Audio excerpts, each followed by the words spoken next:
Good morning, everyone.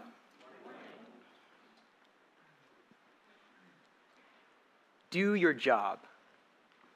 Has anyone ever told you this before? Would you just do your job? Like, don't worry about my job. Don't worry about anything else that's going on. Just do what you are supposed to do. If any of you played for the New England Patriots, you might have heard that from this guy up here. So this is Bill Belichick. He is the head coach for the New England Patriots. And he's made this phrase, do your job, kind of like his personal coaching mantra. This is like the paradigm of his coaching experience. And he even has like a movie that was created about him that kind of around this idea of just do your job. So in his mind, a football team is comprised of a number of different players. But really, everyone just needs to know what their assignment is and just do that specific thing. And he really pounds this into in his players. So no matter who you are, whether you're the starting quarterback or a backup lineman or a water boy, just know your job and do your job. Just do what you're supposed to do. And in his mind, if everyone does kind of what they are responsible for, then the team will work well. And as I was thinking about this idea of kind of doing your job, and now to transition a little bit from sports to maybe sociology, there's this idea that we hear somewhat frequently in the West of individualism, right? So it's this idea that everyone kind of just does their own thing. It's a habit of principle of being independent, of being self-reliant, kind of focusing on what your responsibilities are, maybe at work or at school, and everyone kind of just focuses on their own lives.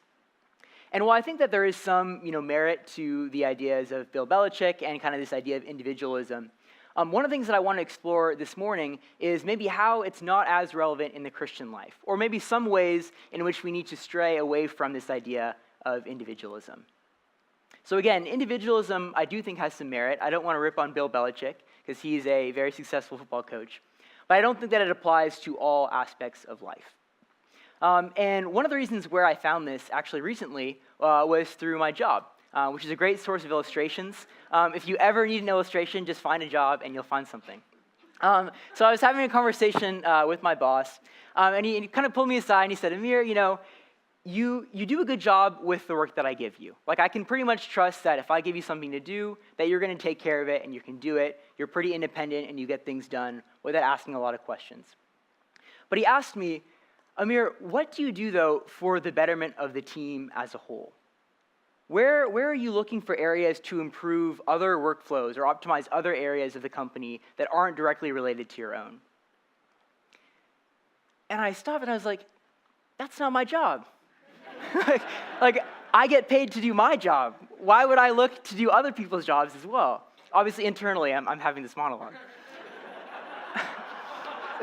I'm not going to say that to him. Right? Because in my mind, I show up to work, I'm given assignments, I do those things, and I get out of there. Right? I'm not often thinking about how I can improve things for other people.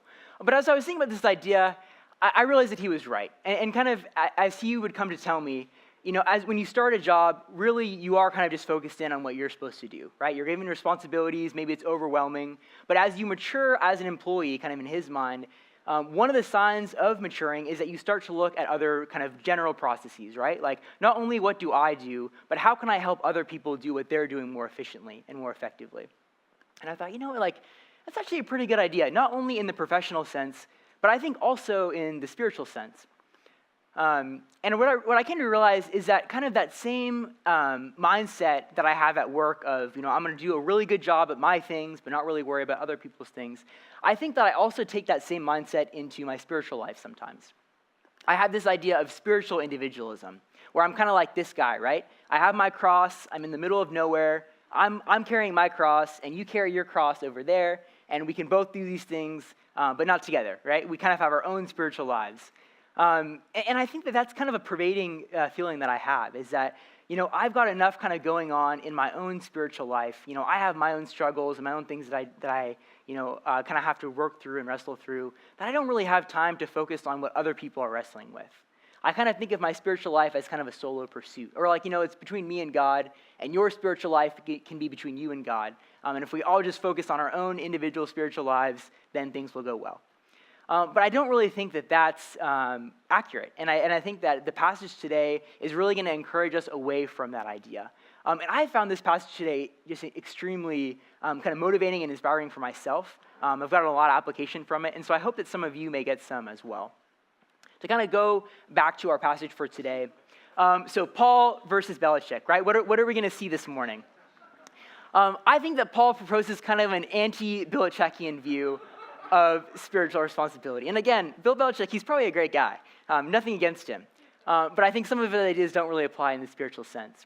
One of the main things that I'm going to be coming back to again and again this morning is that kind of what our passage concludes with, which is that Paul is encouraging the church to seek after that which is good for one another, for all other people. Don't just seek after that which is good for yourself. Don't just focus on your own spiritual life and how you can grow closer to God, but seek after that which is good for other people. And so we can turn to our passage for today. It's 1 Thessalonians 5, verses 14 through 15. Again, 1 Thessalonians 5, 14 through 15. And if you prefer, you can look on the monitor, on these new TVs, which are great. All right. We urge you, brethren, admonish the unruly, encourage the faint-hearted, help the weak, be patient with everyone. See that no one repays another with evil for evil, but always seek after that which is good for one another and for all people. I want to talk a little bit about the structure of today's passage, because I think in some ways it's a little bit different than maybe what we may be used to.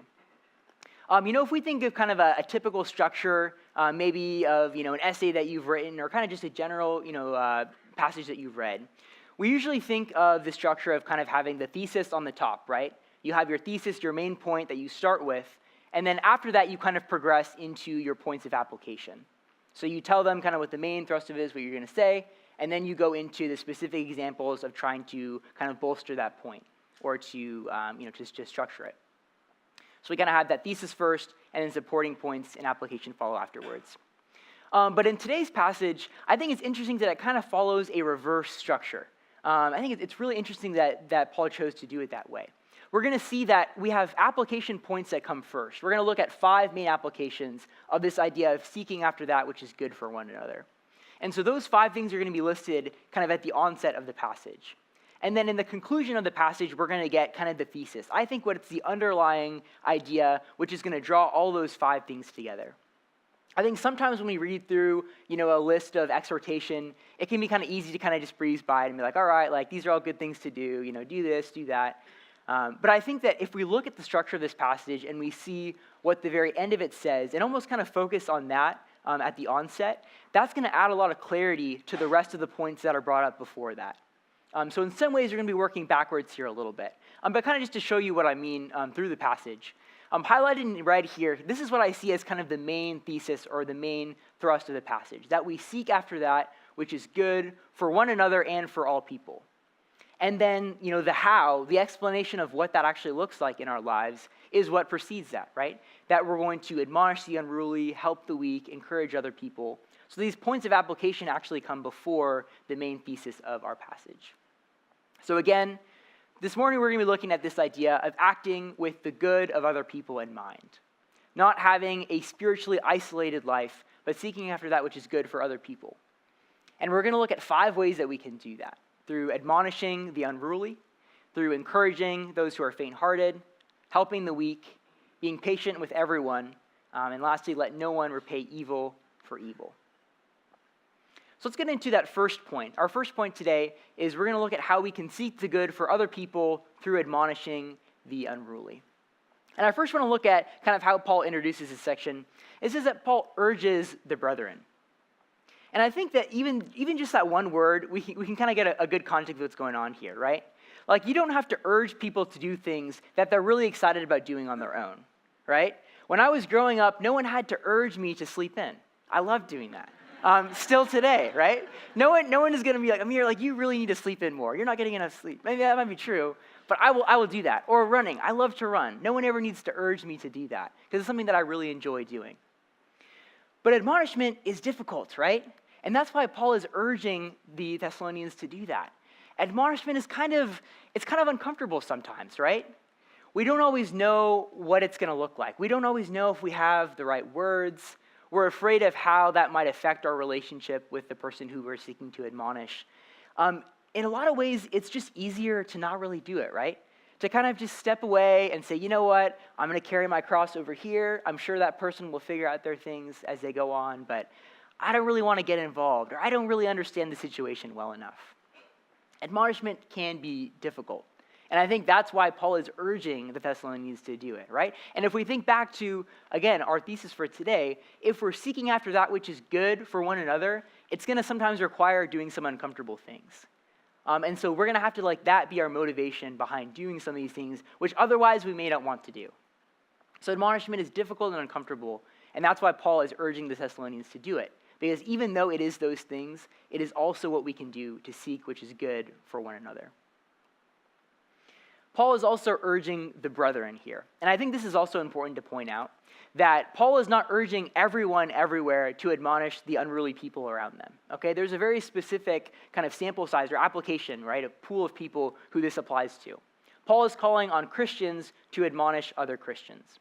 He's not saying that non-Christian people should admonish the other non-Christians in their life. He's also not saying that Christian people should admonish non-Christian people in their life, right?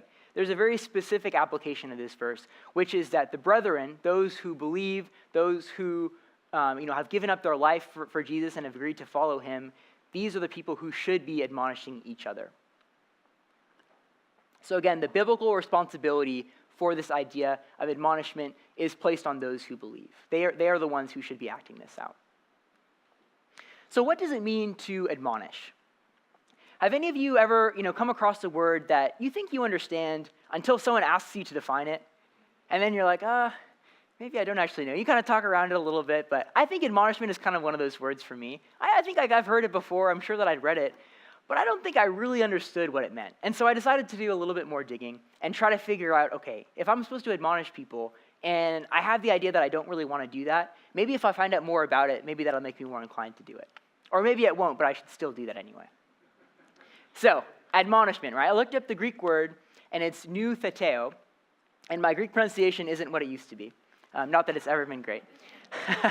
But this word, it has the idea of putting something in someone else's mind, to put to mind by implication, to caution or reprove someone gently, to admonish or warn, okay?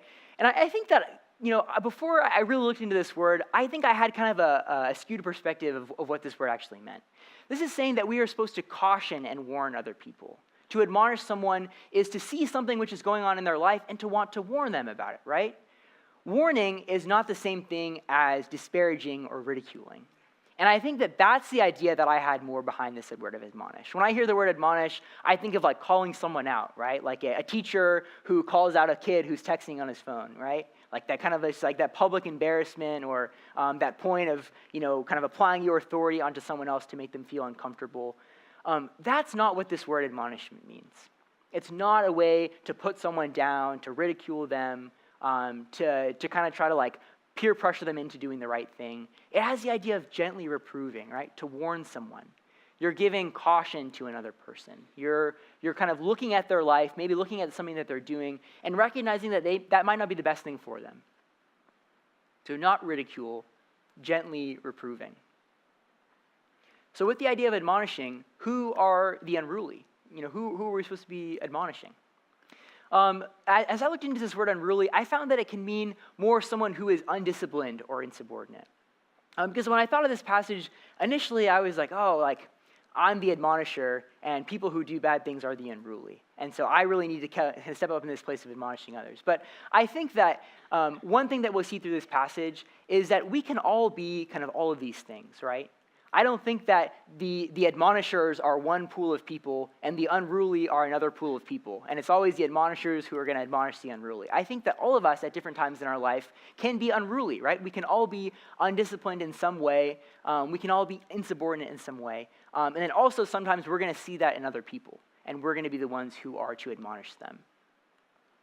So an example that I found looking through this word that was used is the ideas of soldiers out of rank. So this is how this word can be as used kind of in this time. So the ideas of soldiers who are supposed to be in a very specific formation together, and if they are unruly, they're kind of moving out of the position that they're supposed to be in. And I thought this was kind of a cool picture of what this word looks like, because it shows not only the impact that being undisciplined and unruly can have on yourself, but also the impact that it can have on other people, right? So if you have a group of soldiers who are, tightly packed together, they all have their shields kind of around the perimeter. If one person is out of line, there's now a huge open spot, right, for arrows or spears or anything to come into that formation. So even though, 99 of the people may be in the correct formation, if one person gets out of line, he's now putting the rest of the group in some ways at risk. And I think in some ways being undisciplined can kind of have a similar application in our lives. So why should we admonish? If we understand what the word means, we understand what it means to unruly, but at the end of the day, why is this something that's important? How is this a way that we can seek the good for other people? So you warn an undisciplined person because you want them to grow, right? You want to protect them from the consequences of their actions. And I think that looking at this section, the most important thing to realize here is that your motivation in admonishment needs to be this. Needs to be protecting the other person, needs to be building that person up. Or maybe even building up the body as a whole, right? In the same way that if one soldier is out of line, other people can be susceptible to injury. Maybe if one believer is out of line, that can also open up harm for the rest of the body. And so as we are seeking to admonish other people, we need to remember that our goal in doing that is to protect people from the consequences of their actions, to help them to live a life that is more in line with what Jesus is calling them to do. It's not to embarrass them or to call them out or to kind of put them down. It really needs to be motivated out of a love for that person.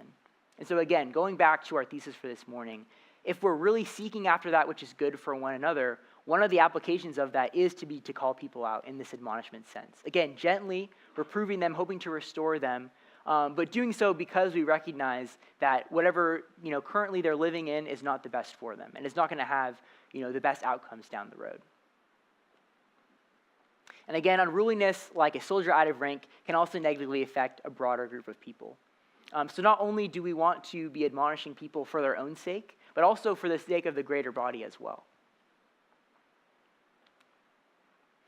The next point that we'll move on to is the idea of encouraging the faint-hearted.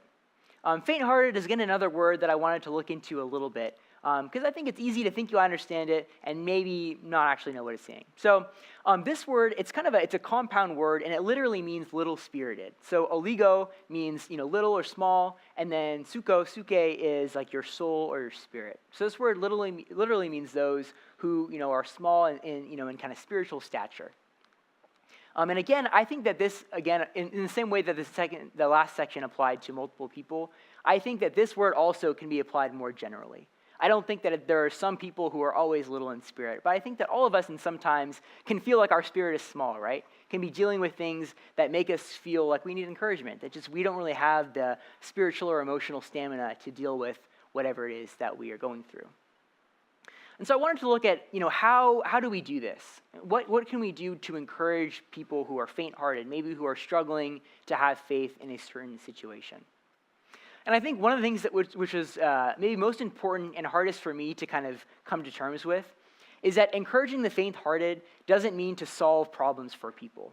And it also doesn't mean to bestow extra faith to them, right? There's no rollover minutes for faith. It's not like I can kind of take some of my surplus faith for this month that I didn't use and give it to someone else. It doesn't work like that. And it also doesn't mean just solving the problems. I think so often, someone will tell me about a difficult situation, and I'll just really want to solve it for them because I know that it's really bringing them down. Maybe it's making them feel, faint-hearted in a sense. But encouraging someone who is faint-hearted, it doesn't mean to just take their problems away, and it doesn't mean to just give them faith. I think that it means to point them to someone, to God, who is sovereign over their situation, right? Because we're going to encounter all kinds of situations in life that we have no power to control. If someone is struggling with depression, or a friend of yours has, a family member who has cancer and is dying, these are things that we cannot control, right? We can't solve their problems for them, but we are still called to encourage them in those moments. And I think that encouragement comes in the form of just stepping alongside them, being with them, and letting them know that while we cannot solve their problems for them, that we can help push them to someone who can. That even though we can't bestow faith upon someone, God can give us faith, right? and God is ultimately sovereign over those situations, that we, as someone who's seeking to encourage them, are not. And I think that this realization does require some humility as well, right? I think to encourage someone who's faint-hearted, you kind of have to recognize that you can't do more for them. You can't solve their problems. And I think that if we seek to solve other people's problems, we're not going to be effective encouragers, because we're going to be trying to do things for them that we're not actually able to do. And so maybe we can overpromise, or maybe we just seek to not encourage people at all, because we think that's synonymous with fixing whatever's going on in their life. But really, I think this idea of encouraging other people is being humble yourself, recognizing that you can't change what's going on in their life, but you can help step alongside them and push them to God, who is sovereign over their situation. So encouraging the faint-hearted. The next section we're going to look at is dealing with helping the weak. And I think that it's kind of nice that these sections come after each other, because they kind of round each other out. I think of encouraging the faint-hearted as having a more kind of direct spiritual or emotional input, right? We're helping the spiritual, the emotional side of a person. And then this section, helping the weak, I think deals more with the physical needs of a person. And I think it's important to recognize, and I think that it can be easy to kind of think of one section or the other, right? We can be so focused on the spiritual needs of a person that we kind of ignore what's going on physically in their life. Or we can be so focused on the physical needs of a person that we completely ignore the spiritual needs of their life, right? I think that in some ways we can recognize that while we can't personally give faith, we can't give emotional support maybe in the ways that we'd like to, but in a physical sense, we can give the strength and the resources that we have to help another person. And again, I think it's important to keep these things in balance. And I think it's nice that they kind of come after one another and they kind of round each other out. In that it's not just about supporting someone spiritually and kind of letting them fend for themselves, in a physical sense, or just taking care of someone's physical needs and not worrying at all about their spiritual health. Both these things need to kind of come, together as a package, and we need to keep them in balance. And I think that's why this section is important, and really is kind of a good thing to fall after the previous section about encouraging the faint-hearted, is that there's also a physical component to the way that we can seek good for other people, which is through helping those who are weak. The next section says that we should be patient with everyone. And I thought that we could just skip this section because we don't really have issues with this, right? No, this may be the hardest of the five exhortations here. Be patient with everyone. And sometimes I'll come across exhortations or commands like this and just kind of get a little frustrated. Like, why are you telling me to be patient with everyone? Like that just seems like kind of too lofty of a task for me to perform at this stage of my life. Maybe if I were perfect, maybe one day when I'm glorified, I could do that. But to show patience to everyone? Like what is it really getting after here? And so I think that we all know, that we should show patience to all people. And as much as we can in all ways, we want to show patience. But this morning, what I want to focus more on is kind of that word of everyone. And the idea that we should show patience to everyone in our life. And so I wanted to ask you all a question. Who is it easy for you to show patience toward?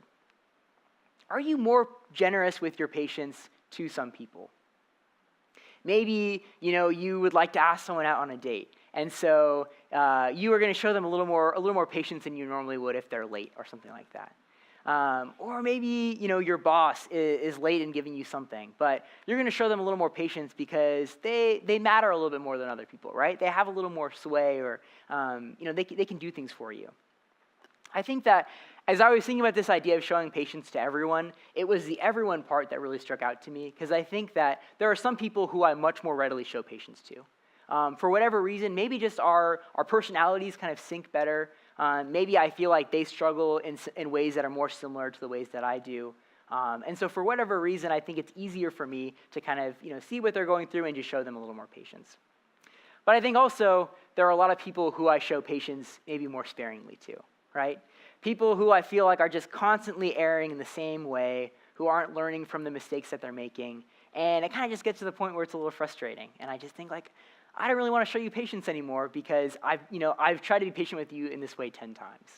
Or maybe people who I feel like can't really do that much for me. So maybe like my colleagues or people who work below me versus the people who are above me. Maybe I'm more inclined towards showing patience to people who I feel like can somewhat, in some way, reward the patience that I'm showing them, who maybe will kind of be able to do something for me in the long run. But people who, don't really add that much to my life, or at least in a way that I can see, people who kind of just get in the way, I'm going to show them a little more sparingly with my patience. So the difference here, I think it's really, I'm trying to point out that patience, I think, can be an area of favoritism, right? That we can kind of selectively show patience to certain people more than others based on the kinds of things that we think they can do for us. And I think that this passage is showing us that the idea of seeking patience is universal, right? We should be doing that for all people equally. Not with the idea that some people are going to benefit us more than others. Not that maybe, showing patience here, they'll show more patience to me down the road. But if we're truly seeking that which is best for one another, we're going to be seeking patience for all people. And the last section says that we should let no one repay evil for evil. And this is something, which is common that we've heard before, right? Turn the other cheek. If someone, slaps you, turn and let them slap the other cheek. So I think that we think that we understand this section, but I think that there's one key difference between what this passage is getting at versus other sections that talk about repaying evil for evil. And it's in kind of the specific context or kind of the pointedness of it, right? Because this situation, the context that it's speaking to, is not pertaining to personal tension, right? It's not talking about, if someone does evil to you, don't repay evil to that person. That's not really the application of this sense. In this case, we're talking about the tension of other people, right? So like you are person A, and you're watching person B and C and the tension that they have in between them. And this verse is saying that, don't let other people repay other people for evil.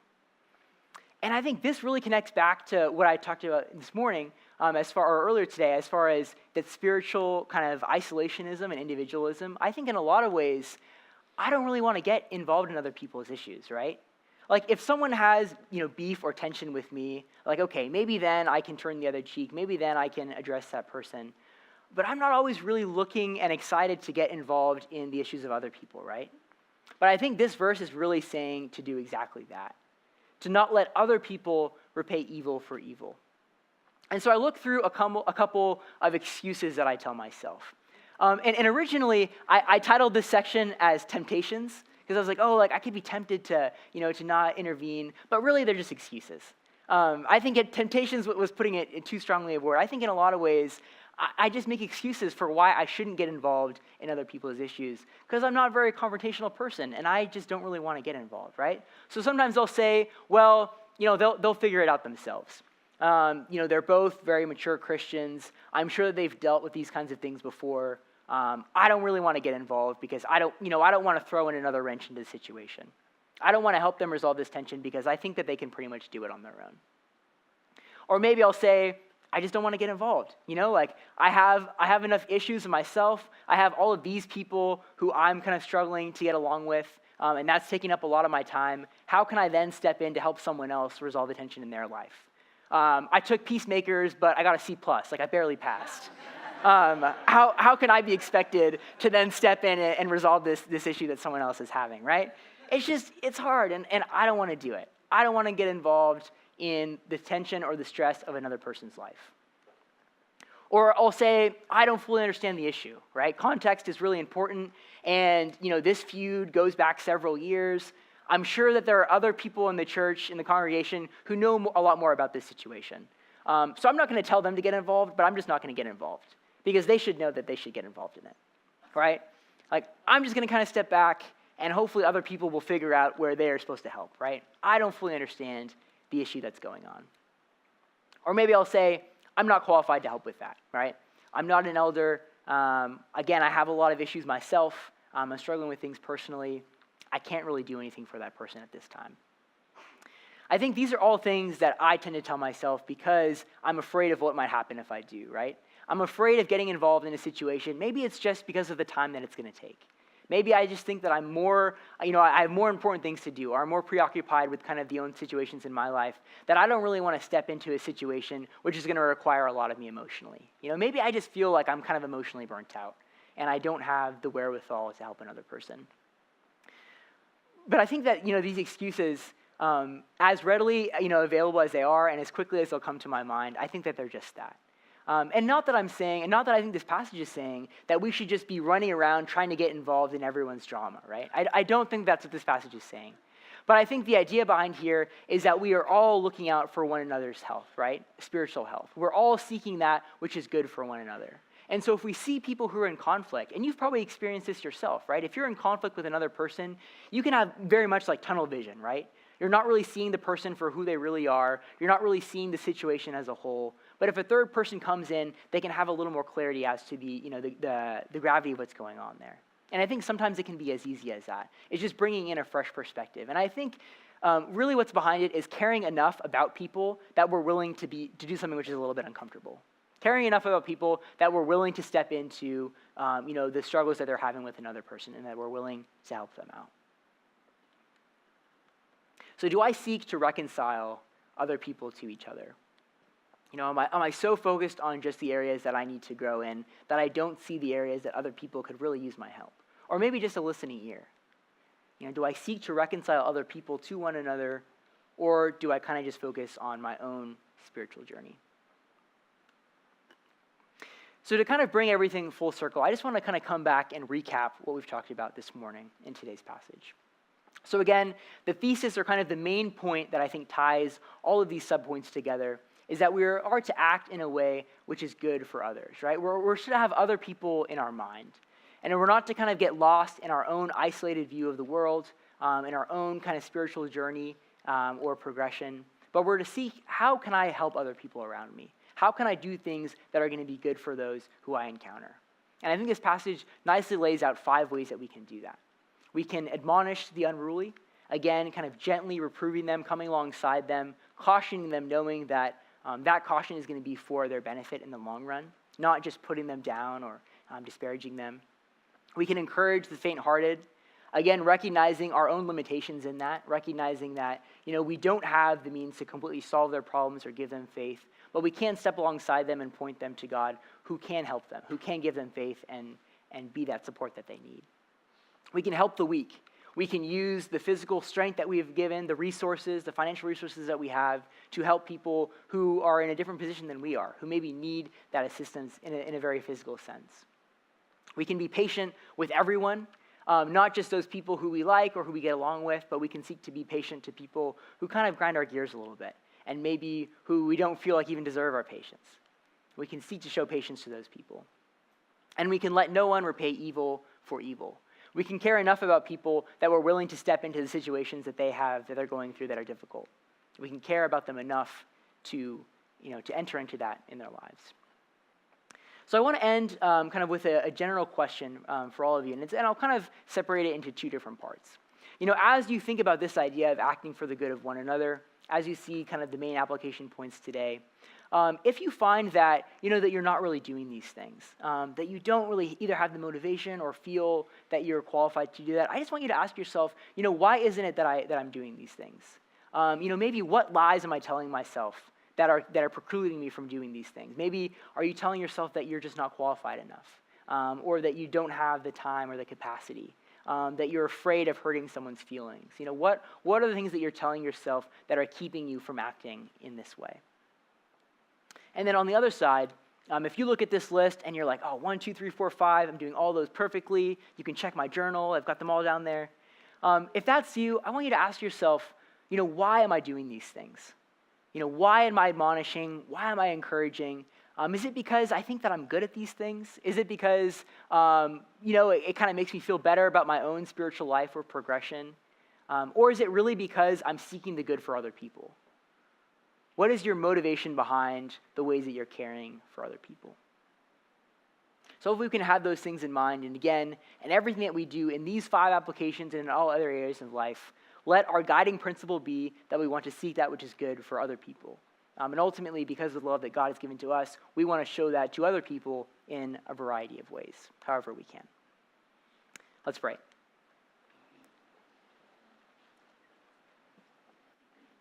God, I thank you that you choose to use imperfect people, that even though I am unruly and faint-hearted and weak, that you still call me to encourage and admonish and help those who are in situations that I myself can be in sometimes.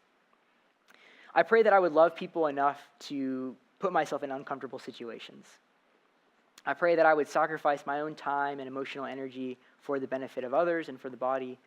I pray that just my love for other people would motivate me to do that, and that these things wouldn't feel like a chore, that they wouldn't be things that I just check off of my list each day, but I would seek to love you, and through doing that, seek to love other people as a very natural thing that flows from.